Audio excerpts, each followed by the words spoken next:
Aquí comienza Sucedió una noche colección, una antología del programa de la SER dedicado al cine clásico. I wanna hide from the sun, I wanna live in the dark, I wanna go to the movies. Nobody's waiting outside, but I feel alright, 'cause I'm here on my own. I can kiss Marion and Jane, I can sing in the rain, I can be Superman. I'll never come out again.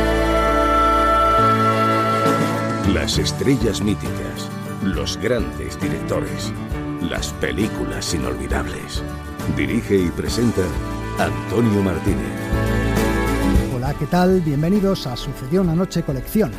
En el programa de hoy recordaremos los comienzos de Anthony Hopkins. ¿Crees, padre, que tengo cuanto se precisa para ser rey? Un magnífico rey. A un clásico de nuestro cine, José Luis López Vázquez. ¡Ay, qué bonito soy, madre! ¡Y qué bigote más antesivo tengo!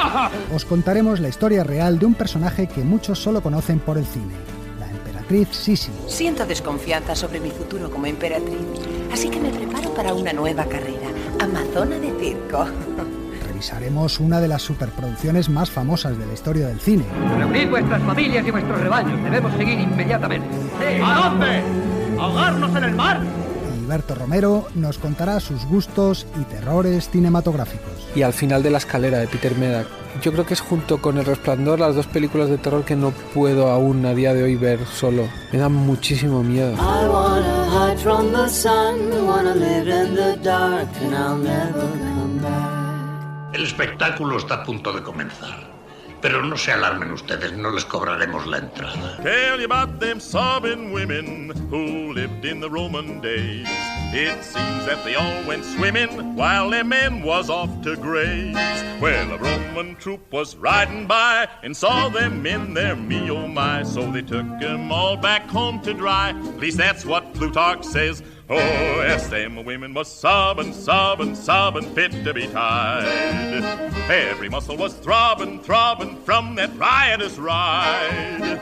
Seems they cried and kissed and cried all over that Roman countryside. So don't forget that when you're taking a bride, sobbing fit to be tied from that riotous ride. La música de cine estará, como siempre, muy presente en el programa, con unas cuantas canciones y melodías de películas salpicadas aquí y allá, como este tema que canta Howard Keel, el hermano mayor de los montañeros de 7 novias para 7 hermanos. Pero vamos ya con nuestro primer reportaje. Casi todos estaréis de acuerdo en que Anthony Hopkins es uno de los actores más relevantes de las últimas décadas y le hemos visto y admirado en muchísimas películas. Sin embargo, muchos oyentes quizá no sepáis cómo fueron sus comienzos, lo que pasó antes de que se convirtiera en la gran estrella de cine que es hoy en día. Hemos resumido en 6 encuentros clave en su vida el camino que le llevó a ser quien es. Anthony Hopkins encuentra a Richard Burton y decide ser actor.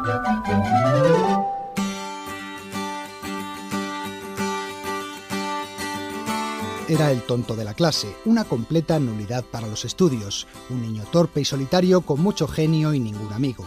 A los 14 años le metieron 5 meses en un reformatorio por darle una paliza brutal a otro chico que se había reído de él. ¿Por qué la toman conmigo esos gilipollas? ¿Porque no les gusta mi aspecto? ¿Porque no les gusta dónde fui a la escuela? Pero Tony Hopkins no encajaba en el perfil de pandillero. Le gustaba tocar el piano y también leer. Cualquier libro para desarrollar mi dominio y conocimiento del idioma. Leo para ampliar mi educación, señorita Kenton. También sentía una gran afición por el cine. Las horas que no pasaba en el viejo cine del pueblo las dedicaba a su colección de fotos de estrellas cinematográficas, entre las que destacaban las del héroe local, Richard Burton, que había nacido allí, en su mismo pueblo, la localidad galesa de Port Talbot. Él era un dios, o lo más parecido a uno que yo haya visto. Un día Tony fue a llevarle algo a la hermana de Burton, Cis, y al entrar en la casa se encontró de golpe con el actor que estaba afeitándose en el baño. Acércate. ¿De dónde eres? De Commercial Road, señor. Yo trabajé allí en la fábrica hace mucho. Hopkins le pidió un autógrafo y se marchó corriendo sin poder casi hablar. Al rato volvió a verle pasar en su Jaguar y se dio cuenta de cuánto le envidiaba. Deseaba su éxito, su coche y a la chica que iba a su lado. Fue entonces cuando decidió ser como él. Decidió de un plumazo que quería ser actor. Anthony Hopkins encuentra a Laurence Olivier y se convierte en profesional.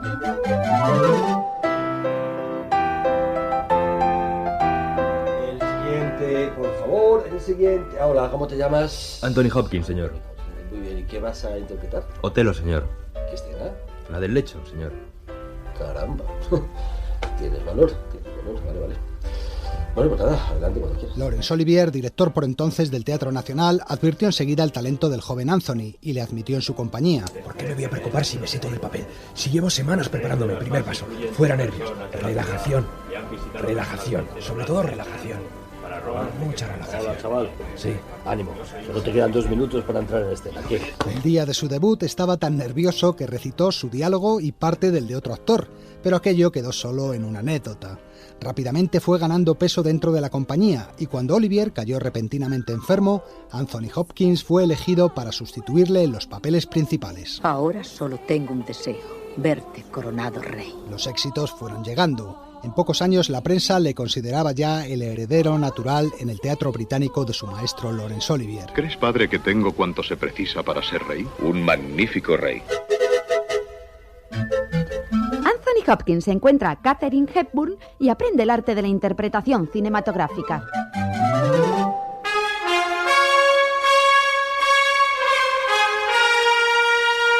La primera oportunidad en el cine le llegó con El león en invierno, una película protagonizada por Katharine Hepburn y Peter O'Toole. Hopkins interpretaba en ella a Ricardo Corazón de León, el hijo protegido de la reina Leonor, a la que daba vida Katharine Hepburn. Madre. Recuerda cómo te enseñé los números, a tocar la lira y recitar poesías.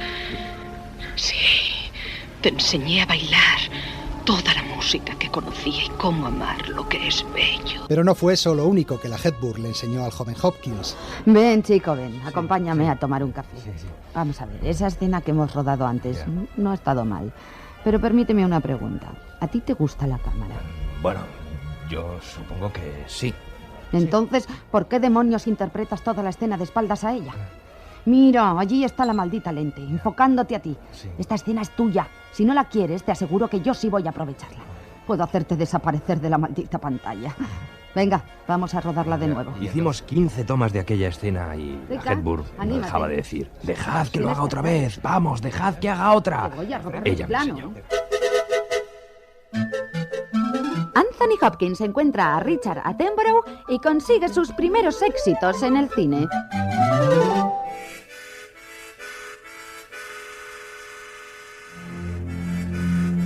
Richard Attenborough siempre fue el director favorito de Anthony Hopkins y con él trabajó en media docena de ocasiones.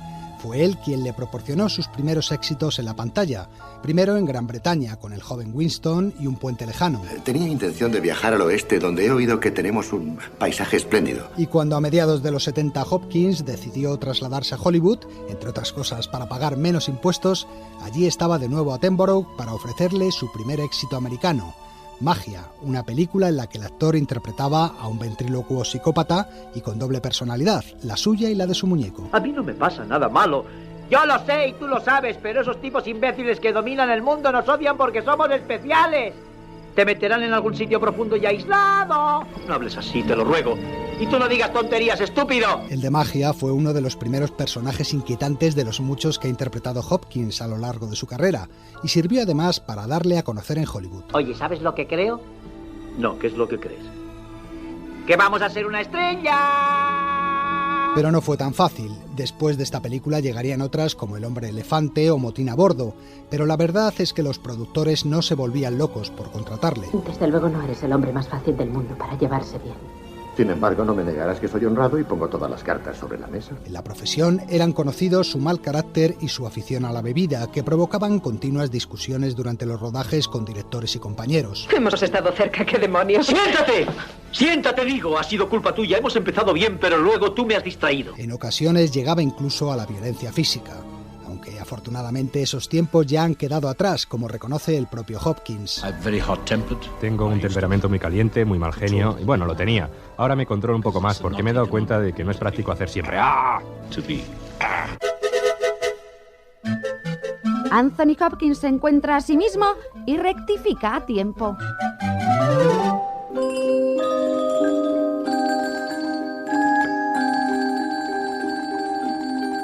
20 años, Anthony Hopkins era técnicamente un alcohólico. Si observa detenidamente las cosas, descubrirá que todo tiene un punto débil que puede romperse. Según temporadas lo llevaba mejor o peor, pero en 1985 había caído realmente bajo. Sus borracheras eran continuas, su mujer iba a abandonarle y nadie le ofrecía nuevos papeles. Vamos, Tony, quédate. No. Si estamos en lo mejor. Tengo que marchar. No. Adiós. ¿Dónde está la maldita luz? ¿Dónde está?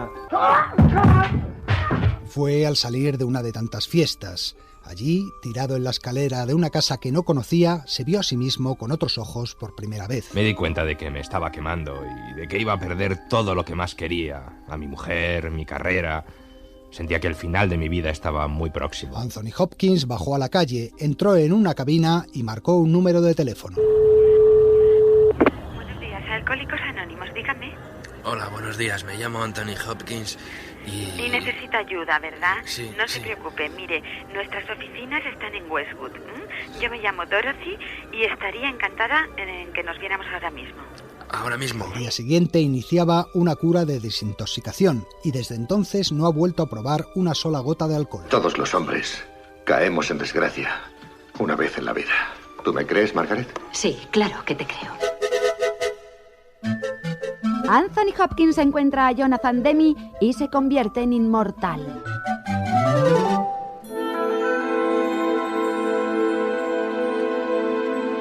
Aún se despierta algunas noches, ¿verdad? Se despierta en plena noche y oye chillar a los corderos. Los productores querían a Robert Duvall para el papel, pero fue el director Jonathan Demme el que se empeñó en contratarle.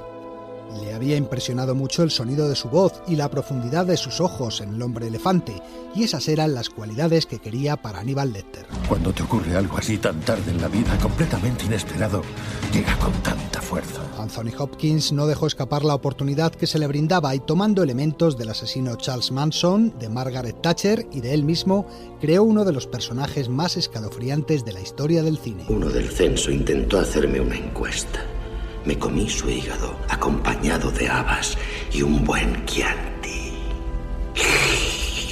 La noche de los Oscar no le bastó con el hígado del funcionario. Aníbal el caníbal se merendó 5 estatuillas, entre ellas la de mejor actor para Anthony Hopkins. La estatuilla era la prueba, se había convertido en una estrella. Recuerde que todo lo bueno se hace esperar. Tenía ya 54 años, pero no era tarde. Lo mejor de su carrera aún estaba por llegar.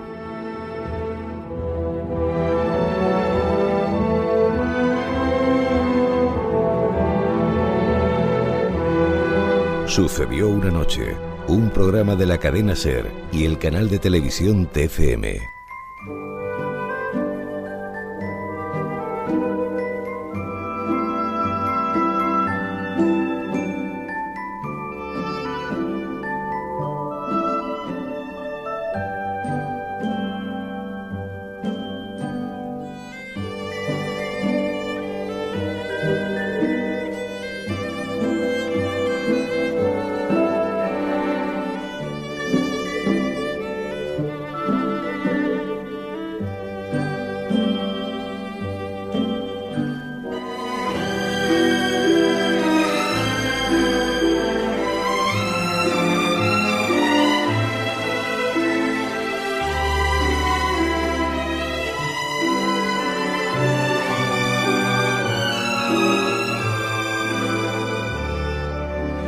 Música de uno de los compositores más importantes de la historia del cine, Max Steiner, con el tema de Belinda, aquella película de Jan Negulesco en la que Jane Wyman interpretaba a una chica sorda. Nuestro siguiente reportaje gira en torno a un personaje real, Isabel de Baviera, emperatriz de Austria y reina de Hungría. Murió en 1898 a manos de un anarquista italiano a orillas del lago Le Mans. Quizá el personaje histórico no os diga mucho, pero seguramente que os suena del cine, donde la conocimos por su apodo, Sisi, e interpretada por Romy Schneider en 4 películas. ¡Extra, extra! La emperatriz Isabel asesinada, asesinada. Un anarquista italiano asesina a la emperatriz Isabel en los muelles de Ginebra. ¡Extra! Señor, diario. Sí, tengo usted. ¡Extra! La emperatriz... Era la mañana del 10 de septiembre de 1898. Había mucha niebla y la emperatriz y yo caminábamos a orillas del lago hacia el embarcadero. Íbamos a tomar el barco que cruza el lago Le Mans hacia Montreux y el muelle empezaba a llenarse de gente. De repente, aquel hombre tropezó con la emperatriz y ella cayó al suelo.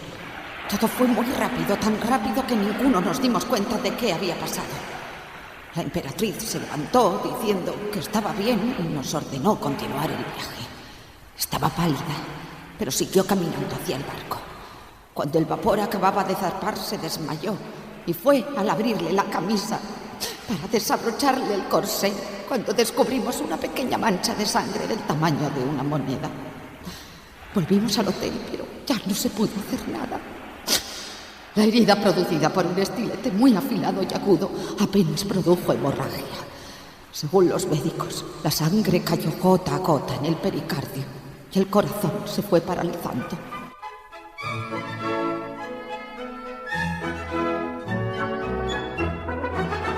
Así es, se la conocía como Sisi, pero su nombre real era Isabel Amalia Eugenia de Wittelsbach. Tampoco creo que seas austríaca. No, tampoco. Soy de Baviera. ¿De Baviera? Sí. Las películas de los años 50 la presentaban como una princesa de cuento de hadas, extrovertida y traviesa. Vete de una vez a tu habitación, vas a volverme loca. Un momento, mamá. Mi caña. Tu caña. Anda a tu habitación. ¡Mami! ¿Por qué me encierras? ¡Déjame ir a pescar! Una joven a la que le gustaba brincar por los montes y montar a caballo. ¡Mete espuelas! ¡Yuhu! Esa muchacha tiene la virtud de indignarme. Es admirable. Se convirtió en emperatriz de Austria al casarse con su primo, el emperador Francisco José. Pero Francisco, ¿cómo vas a casarte con Sisi? Apenas tiene 17 años, no tiene educación. Sisi es la emperatriz ideal. Una mujer como no encontraría otra. Es la virtud personificada, un don que nos envía la providencia. Sisi es un tesoro. Y no permitiré que nadie me lo arrebate. Las películas convirtieron este matrimonio de conveniencia en una de las historias de amor más románticas y empalagosas de la pantalla, pero la realidad era bien distinta. Un marido al que amar, antes de darme cuenta de que no sabía qué hacer con mi amor, buscaba otro en otra parte. Una suegra a la que conquistar, antes de darme cuenta de que era una mujer odiosa que me quitaba el derecho de educar a mis hijos. Hasta que de improviso descubres que la casa que te ha albergado es en realidad un palacio tétrico y siniestro. Y enfermé de tristeza. Al parecer, Isabel amaba realmente a Francisco, pero los asuntos del imperio le mantenían siempre alejado de su esposa.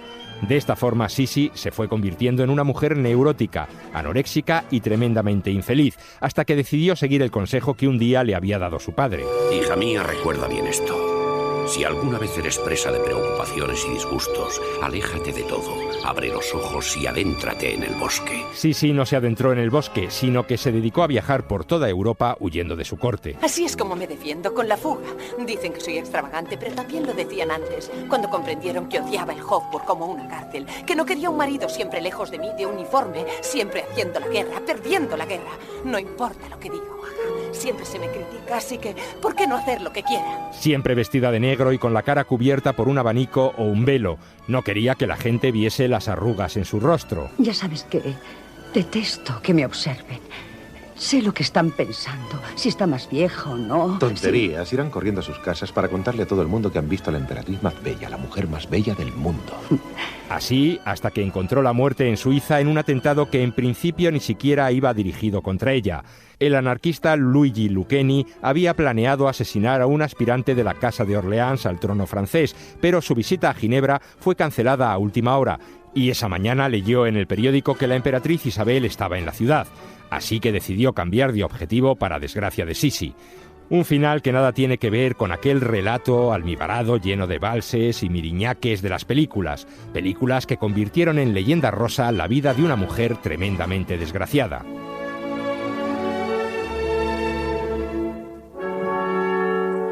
En el cine siempre imaginamos a Sisi con el rostro de Romy Schneider, un personaje para el que parecía predestinada, ya que su abuela, Rosa Reti, fue nombrada actriz principal de la corte por el mismísimo emperador Francisco José. Dime, hija, ¿qué te ha parecido Francisco José? Bastante agradable. ¿Agradable? Yo lo encuentro un hombre extraordinario. La primera película, Sisi, estrenada en 1955, fue un éxito mundial. Con su nombre aparecieron revistas infantiles, cuentos, muñecas y colecciones de cromos, incluso caramelos, probablemente tan pegajosos como la propia película. Lo bueno en ti, hija mía, es que esa dicha la transmites. Enseguida se planeó rodar una secuela, pero Romy Schneider no quería volver a interpretar el personaje. Prefería desarrollar su carrera de actriz con otros papeles. No querría rodar Sisi 2 y me lo prometieron. Un día fui a ver a mis padres a Baviera y me enteré de que todos se habían puesto de acuerdo sin contar conmigo. Casi estallé. Llamé inmediatamente al productor, mientras mamá escuchaba en silencio. Hice acopio de todas mis fuerzas y declaré tranquila y relajada: no voy a hacer Sisi 2. Pero nadie la hizo caso. Su madre, la actriz Magna Schneider, interpretaba a la madre de Sisi en el film, y como Romy era menor de edad, tomaba las decisiones por ella. Hubo segunda película, Sisi Emperatriz, y una tercera, El destino de Sisi, hasta que un día Romy Schneider dijo basta. No quiero oír hablar de Sisi. Antes dejo de actuar. La actriz abandonó la tutela de su madre y se marchó a París a seguir con su carrera de actriz, y donde conocería al gran amor de su vida, Alain Delon.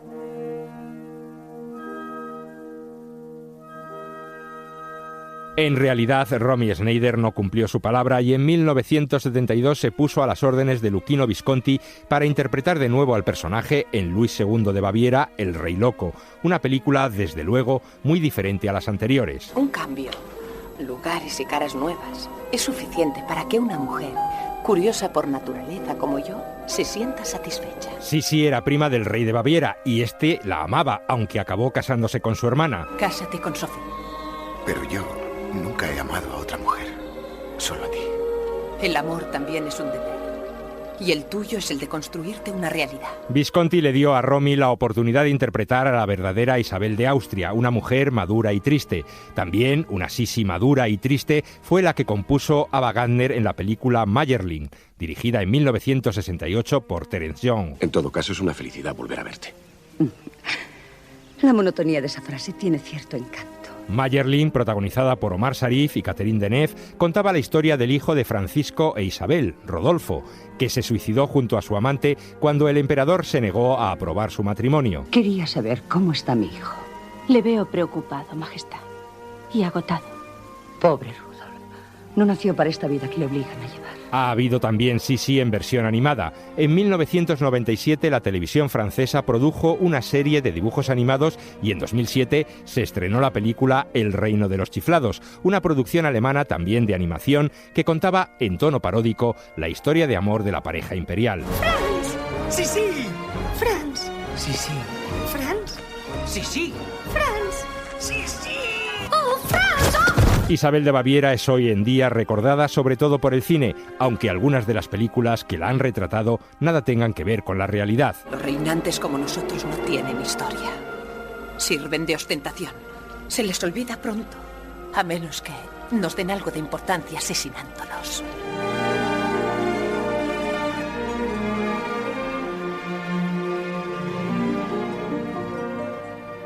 Sucedió una noche, un programa de la cadena SER y el canal de televisión TFM.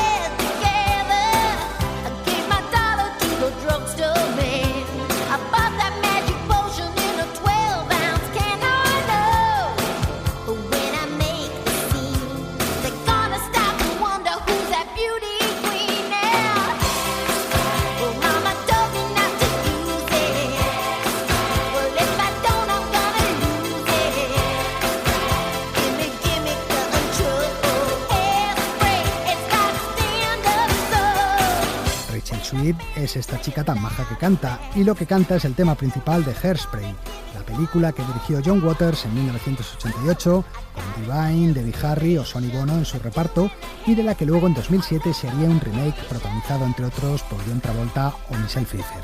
Esta canción pertenece a la película original. Y para original, nuestro siguiente protagonista, compañero además de esta casa, es el actor y humorista Berto Romero, con el que charlamos hace un tiempo para que nos contara cuál era el cine de su vida.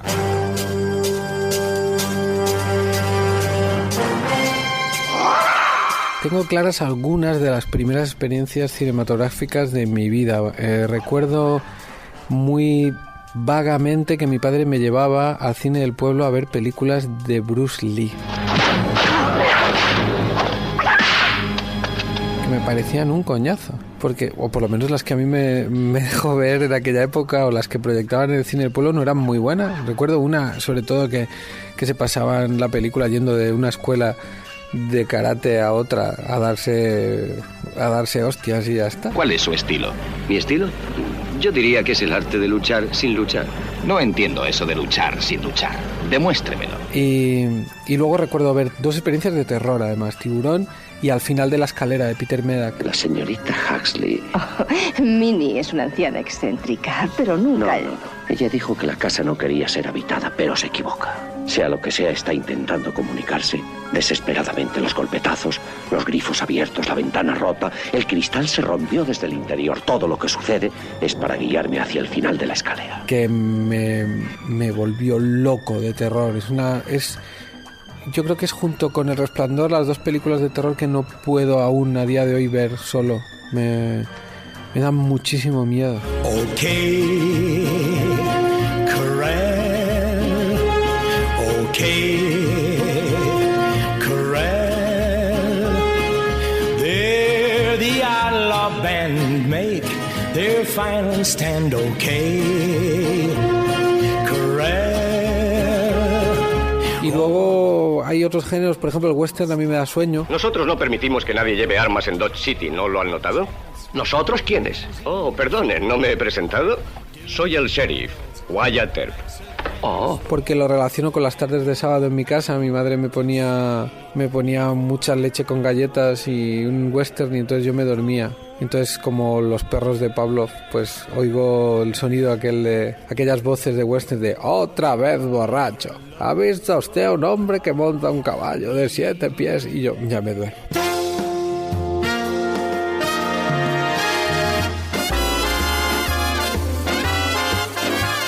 Hay muchas comedias que me gustan mucho, de muchas épocas. Yo, por ejemplo, Ser o no ser, de Lubitsch, es una película que me hace mucha risa.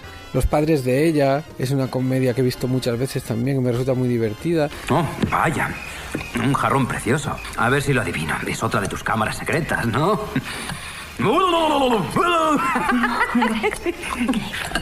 Es una urna que contiene los restos de la madre de Jack. Es la abuelita. Nos gusta pensar que ella nos mira mientras comemos. Te quiero, mamá. Y, por ejemplo, todas las de Agárralo como puedas, las comedias estas locas de Zucker, Abraham y Zucker, a mí me gustan muchísimo. Voy descubriendo por rachas de mi vida. Hace poco pues me obsesioné con las de Apatow y las estuve viendo casi todas, a ver qué me parecían, ¿no? Y entonces siempre les encontró algo... ¡Eres virgen! Yo no soy... ¡Cállate! ¿Cómo es posible? ¿Cómo? El cabrón es virgen, lo sabía. Ahora lo entiendo todo, tío. ¡Eres virgen! Espérate, chicos, sois la monda. Está bien, basta. No seamos crueles. No estoy siendo cruel. Intento echarle un cable. Por eso te digo que eches un polvo, que entiendo lo que estás pasando, estáis ¿vale? tan pasados por el culo. A partir de ahora, tu picha es mi picha. Te buscaré un chochito.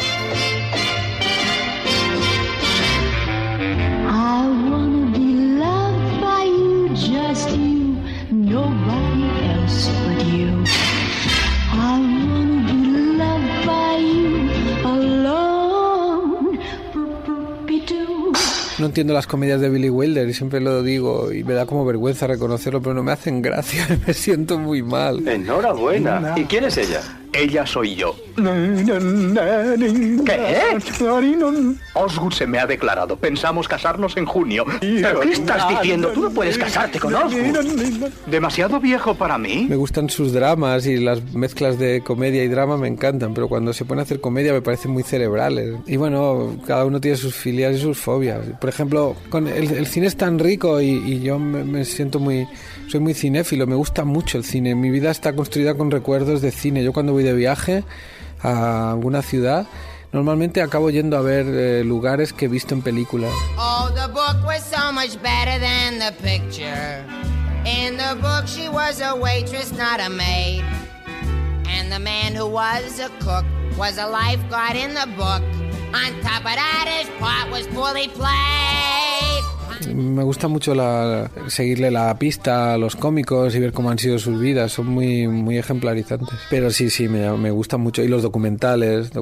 Hace poco vi uno sobre Jerry Lewis, se llama El método hacia la locura de Jerry Lewis, y que de repente me reconectó con Jerry Lewis y con la importancia que tuvo en el cine, no solo como intérprete, sino como creador, y a nivel técnico las cosas que inventó. El combo es un invento de Jerry Lewis, por ejemplo, el combo con el que se ve en la película mientras se está filmando. ¿Qué es lo que ven en Jerry Lewis? Ese hombre no tiene gracia. Yo entiendo lo cómico y ese tipo no lo es. Sí, parece un tío simpático, pero mi padre también lo es y tampoco tiene gracia. A ver si alguien me explica el éxito de Jerry Lewis. A mí nunca me había gustado demasiado hasta que de repente entendí dónde estaba la proeza de muchas cosas que hacía. Porque Jerry Lewis tiene esa ligereza de ese humor absurdo, tonto, que parece que no tenga mérito detrás, pero que luego te das cuenta de que tiene un trabajo y que tiene una genialidad que a veces la aparente simpleza de lo que hace te hace obviarla. Oh, sin duda alguna, ha estado usted muy acertado. Sí, no se repetirá esta conversación. Puede estar seguro, no volveremos a hablar. Es decir, no volveremos a discutir nunca más. No, la ocasión no se volverá a presentar. Yo he tenido grandes ligoteos a través del cine, yendo a ver las películas o quedando para ver una película, siendo todo una mascarada para llegar al ayuntamiento carnal. Verás, es que después de ver una película me gusta ir a tomar un trozo de pastel y hablar de ella. Es una tradición que tengo. ¿Te gusta tomar pastel después del cine? Sí, me encanta tomar pastel después del cine. ¿Te gustaría tomarlo conmigo? Me encantaría. Hay una liturgia en el cine, el ir al cine, el quedar, ver la película, luego ir a cenar un poquito. Eso no hay que perder, esa liturgia. Eso es muy bonito. El cine como antesala del coito. Chicos, tenéis que recuperarlo.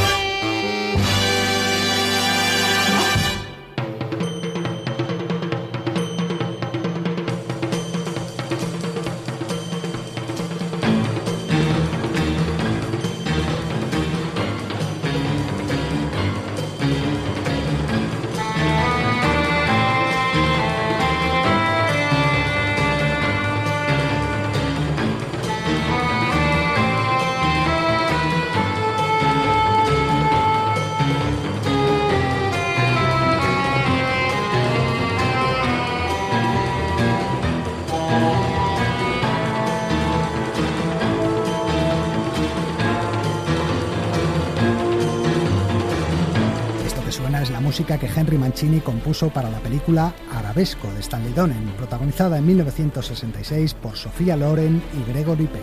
Pero nosotros ahora vamos a hablar de otra película, una de las superproducciones más famosas de la historia del cine, Los 10 Mandamientos, de Cecil B. DeMille, con Charlton Heston y Yul Brynner al frente de su reparto. Probablemente casi todos la hayáis visto, entre otras cosas porque es una de las películas que habitualmente se programan en televisión en Semana Santa. Por eso vamos a recordarla reuniendo 10 curiosidades que quizá no sepáis de los 10 mandamientos.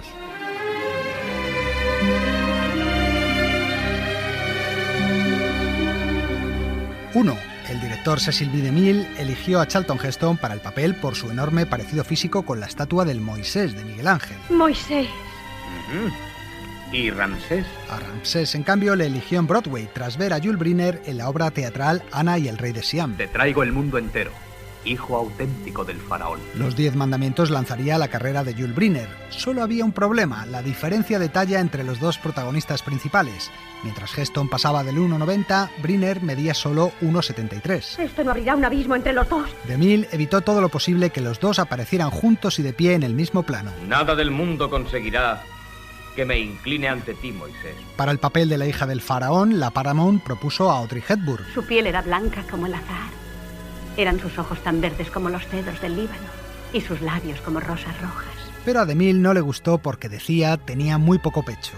Eligió en su lugar a Ann Buster, que no tenía ningún problema en ese sentido. Es más, el director, para evitar bromas, alteró un poco el nombre de su personaje, que iba a llamarse Nefertiti, ya que Tit en inglés significa teta. Yo, Nefertari, reina de Egipto. Otro personaje importante de la película es el que interpreta Edward G. Robinson. Tienes orejas de rata y hocico de hurón, para ponerlos a tu servicio, hijo del faraón. Es el traidor, el capataz hebreo. Robinson atravesaba una mala racha por entonces. Llevaba un tiempo sin trabajar porque le habían incluido en las listas negras de la caza de brujas del senador McCarthy. Sin embargo, DeMille apostó por él y le sacó del ostracismo. Bakar, el maestro de obras, me ha asegurado que podía tener confianza en ti. Tal opinión de mí me enorgullece. Eso sí, como saben todos los que vieron la película Truman, previo arrepentimiento público y delación de algunos compañeros izquierdistas. He prosperado porque me humillé más que mis hermanos ante los egipcios, y ahora son los egipcios los que se humillan ante mí.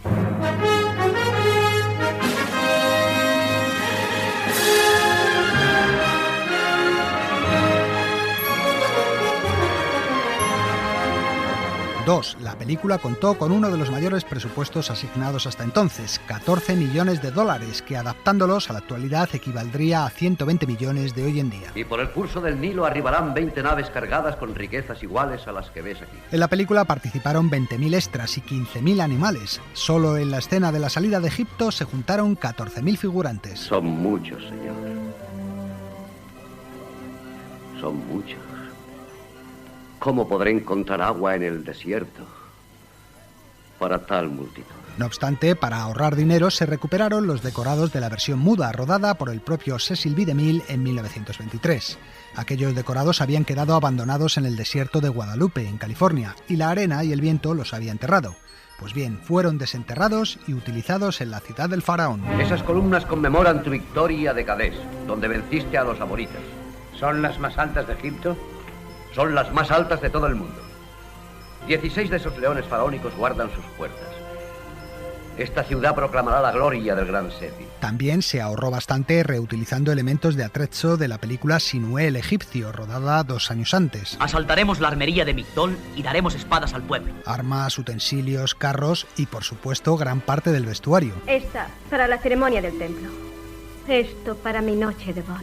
Los 10 mandamientos fue un gran éxito comercial, desplazando a Lo que el viento se llevó como la película más taquillera de la historia hasta ese momento. Insuperable. No por mucho tiempo, 9 años después fue superada en recaudaciones por el musical Sonrisas y lágrimas.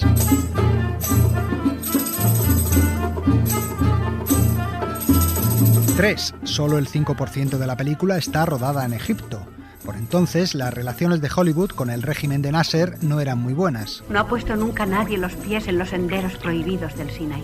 Sin embargo, a DeMille se le abrieron todas las puertas porque los egipcios habían quedado muy contentos con cómo fueron tratados en su película Las Cruzadas. Y Moisés dejó a su esposa y a sus hijos y regresó a las tierras de Egipto. En Egipto se rodaron básicamente escenas de exteriores, ya que la mayor parte de la película está filmada en estudio.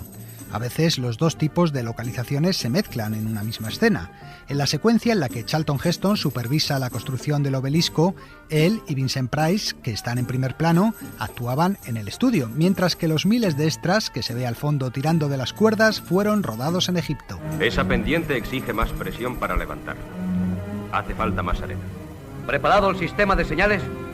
Flámula azul. 4. Precisamente rodando en Egipto, DeMille sufrió un ataque al corazón. Una cámara situada en lo alto de una colina que no funcionaba tuvo la culpa. En la hendidura, detrás de esa roca. Tus ojos son tan agudos como hermosos. El director, que por entonces tenía ya 75 años, se empeñó en subir él mismo a ver lo que pasaba. Pero cuando iba a mitad de ladera, cayó fulminado por el esfuerzo. Tú no vas a morir, viejo cocodrilo. Le harás trampa a la muerte como me la hacías a mí en el juego. En efecto, no murió. Es más, tan solo 2 días después volvió al trabajo y se reanudó el rodaje.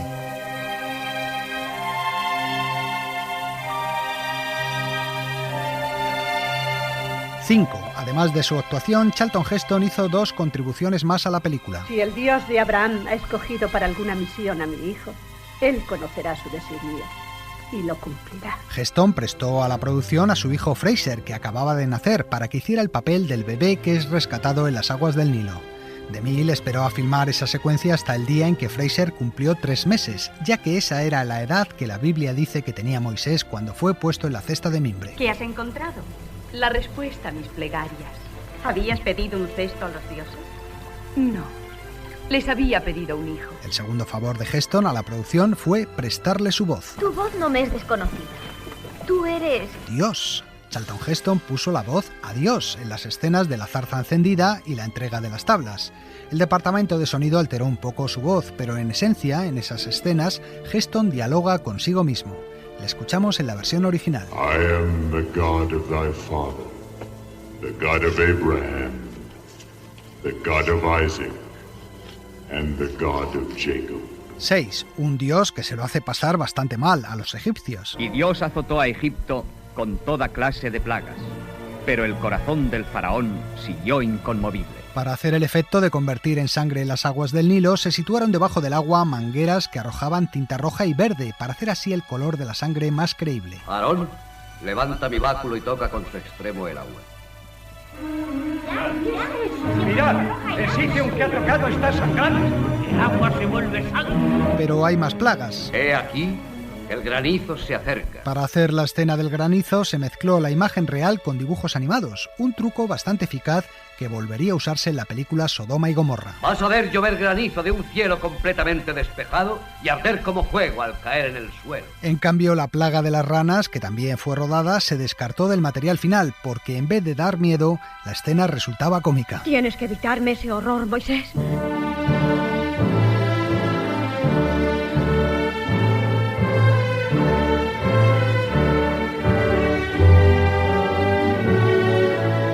Pero el efecto especial más famoso es el que tiene lugar en uno de los momentos culminantes de la película. ¿Qué sucede, Josué? Los carros del faraón, cerrad el paso con carretas, las mujeres y los niños hacia el mar. Dios abre las aguas del Mar Rojo para que pasen los israelitas. Admirad el inmenso poder del Señor. Se filmó el agua de una cascada y se utilizó una serie de espejos para que cambiara la perspectiva de la caída del agua, de tal manera que parecía invertida. ¡Se abre el mar, abuelo! ¿Qué es eso? Dios separa las aguas con la fuerza poderosa de su aliento. 8. Otro efecto especial bastante logrado es el de las lenguas de fuego divino que van escribiendo los 10 mandamientos sobre las tablas. No tomarás el nombre del Señor tu Dios en vano. Ten presente el día del sábado para santificarlo. DeMille mandó construir las tablas con auténtica piedra del Sinaí, con las medidas exactas indicadas en la Biblia y con los caracteres de las letras escritas en cananeo arcaico, la escritura de la época. Esas tablas de piedra, la escritura de Dios, sus 10 mandamientos. 9. Una leyenda urbana acompaña a la película desde hace décadas y es la que cuenta que Fidel Castro, antes de convertirse en líder de la Revolución Cubana, hizo de extra en la película como soldado egipcio. Siempre que se le pregunta sobre ello al mandatario, da respuestas ambiguas. ¿Tú crees eso? Yo creo únicamente lo que tú quieras que crea. Y 10. La última frase que se pronuncia en la película es la misma que está grabada en la campana de la libertad de Filadelfia, uno de los grandes símbolos de la independencia de los Estados Unidos. Proclamad la libertad a través de todas las tierras, en presencia de todos los habitantes.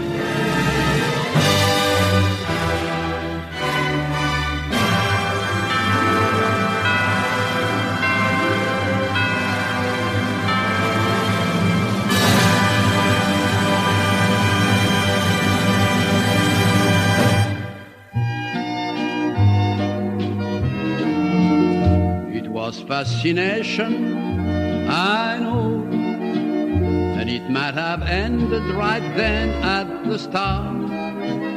Just a passing glance, just a sweet romance, and I might have gone on my way empty-hearted. Je serai toujours ton amant, et je crois à toi comme au bonheur suprême.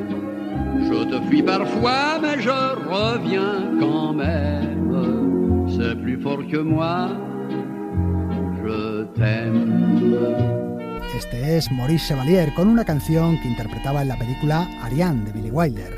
Fascination, y de un francés a un español. El último protagonista del programa de hoy es uno de los actores imprescindibles de la historia del cine español. Intervino en más de 200 películas y se convirtió durante 5 décadas en un rostro habitual de la gran pantalla y de la televisión, casi en un miembro más de cualquier familia española. Nos estamos hablando de José Luis López Vázquez.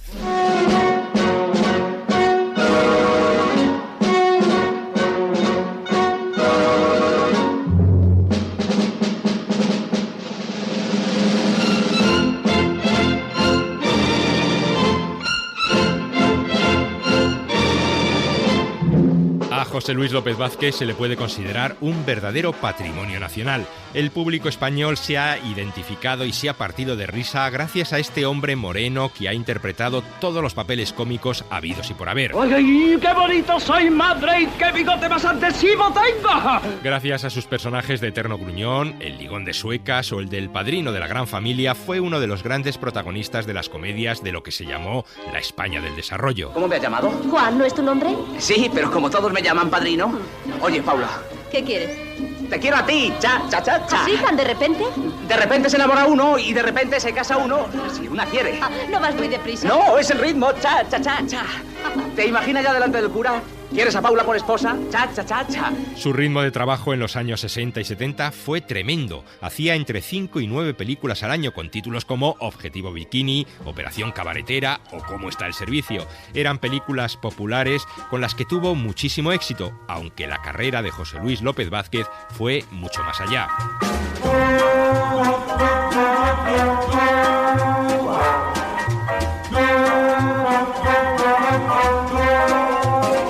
El primer director que supo explotar en López Vázquez otro registro fue Carlos Saura. Pero era un actor muy eficaz, un actor que había demostrado su sabiduría. Y luego hay algo que he aprendido con los años, aunque ya entonces sabía un poquito. Y es que quizá los mejores actores españoles vienen de esa parcela, digamos, de la comedia, del teatro cómico. Es que son gente que está muy baqueteada, que está tan habituada a cualquier tipo de circunstancia, ¿no? Tiene tantos registros. En Pipermín Frappé, López Vázquez interpretaba a un médico muy conservador que se enamoraba de Geraldine Chaplin, la joven esposa de su amigo. ¿Qué piensa Pablo? Pues eso, que las cosas duran mientras duran. Ya. ¿Y los hijos? Si no tenemos hijos. Pero los tendréis, ¿o no? Yo no estoy preparada para eso. Todas las mujeres estáis biológicamente preparadas. El actor reconocía que las primeras semanas de rodaje habían sido muy duras. Lo pasé un poco mal porque me notaba extraño en medio de esa temática más pausada y más de imagen que de expresión, ¿no? Luego el tándem López Vázquez-Saura se engrasó e hicieron más películas. El Jardín de las Delicias, La prima Angélica, Mamá cumple 100 años. Gracias a estas incursiones, desde entonces combinó con toda naturalidad el cine de autor y el cine cómico y comercial.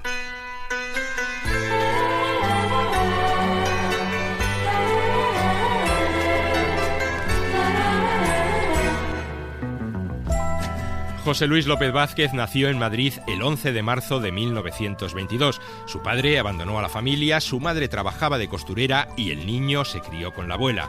Pasó una infancia de hambre y de guerra en la capital, coleccionando cromos de actores.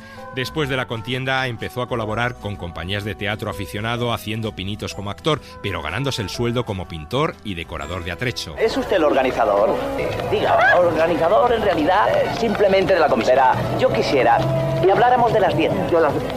Entonces lo de ustedes no es una colaboración desinteresada. Hombre, yo soy un profesional. Zapater de su negociado. El señor de la piel le atenderá, seguro. Gracias. Comenzó a trabajar en la compañía de Alberto Closas, que le puso un apodo que le acompañó toda su vida: el de Morito. He ofendido mi dignidad y exijo una explicación. Yo le ruego me disculpe, señor gran don Roberto. Pero no se atreverá a decirme que también me ha respetado a mí, me ha puesto en ridículo a los ojos del público. De las más de 200 películas que forman su filmografía, hay una que el actor recordaba siempre por encima de las demás: Mi querida señorita. Le agradeceré que me hable sin rodeos. Yo soy una mujer fuerte y valiente. Ya lo sé. Y tienes razón en todo, excepto en una cosa. Es usted fuerte y valiente, pero no es usted una mujer. No lo es. Era el año 1972 y después de muchas dudas aceptó ponerse falda, tacones y moño para meterse en la piel de una mujer extraña que un día descubre que es un hombre.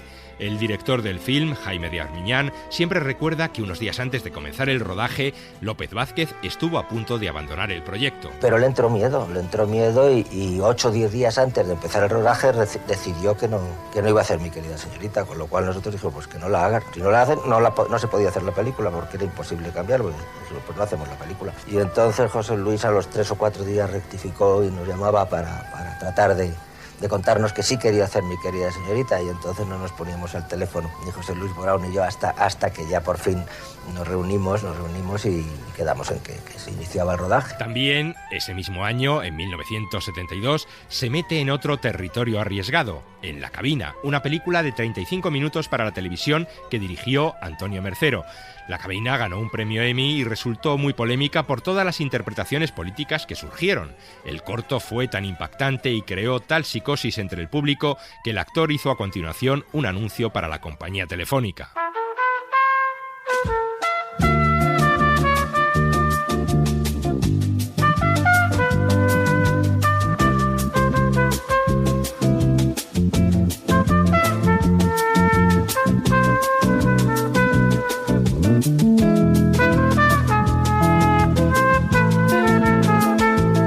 José Luis López Vázquez había debutado en el cine con la película Una pareja feliz, que también fue la primera película de Bardén y de Berlanga. Según contó López Vázquez en el programa de televisión española Queridos Cómicos, cuando le contrataron no le dijeron que iba a ser para hacer de actor. Que necesitaban un dependiente en Galerías Preciados. Yo creí que lo que me ofrecían era una colocación, ¿verdad? Como un dependiente. Yo no ejerzo de dependiente, no, es una película que estamos haciendo aquí en Galerías Preciados. Con Berlanga trabajó a lo largo de toda su carrera en títulos como Los Jueves Milagros, Plácido, El Verdugo y, por supuesto, las 3 entregas de la saga nacional, haciendo del hijo golfo del Marqués de Leguineche. ¿Y mi hijo? ¿Dónde está mi hijo? ¡Papá! ¿La estás pichando? Hijo, sabía que no me dejarías morir solo. ¿Sabes lo que ha hecho tu mujer, desgraciado? No, papá. ¡Me ha destrozado la colección, imbécil! En enero de 2005, José Luis López Vázquez recibió un Goya honorífico por su enorme carrera cinematográfica. ¡Hombre, un Goya! Un Goya que dedicó a su amigo Agustín González, que acababa de fallecer, y también a los espectadores, al gran público que fue sin duda su compañero más fiel a lo largo de todos los años de su carrera. Me satisface profundamente cuanto pudo ofrecer alegría, distracción, a veces humor, a veces sonrisa únicamente, o emoción y ternura, a cambio de tanta generosidad, tanta como el público me ofreció siempre, siempre. Murió hace ahora 6 años, el 2 de noviembre de 2009.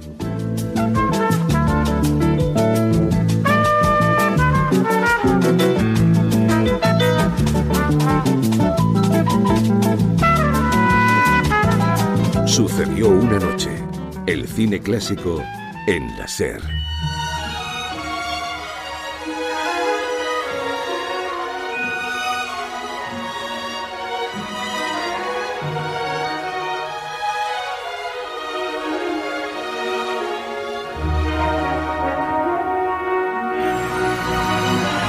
Este tema de Philippe Sard, de la banda sonora de Tess, la película de Polanski, nos va a servir para despedirnos. Regresamos mañana a la misma hora con más reportajes de Sucedió una noche colección. Hasta entonces, que seáis moderadamente felices. Un saludo de Elio Castro y Antonio Martínez.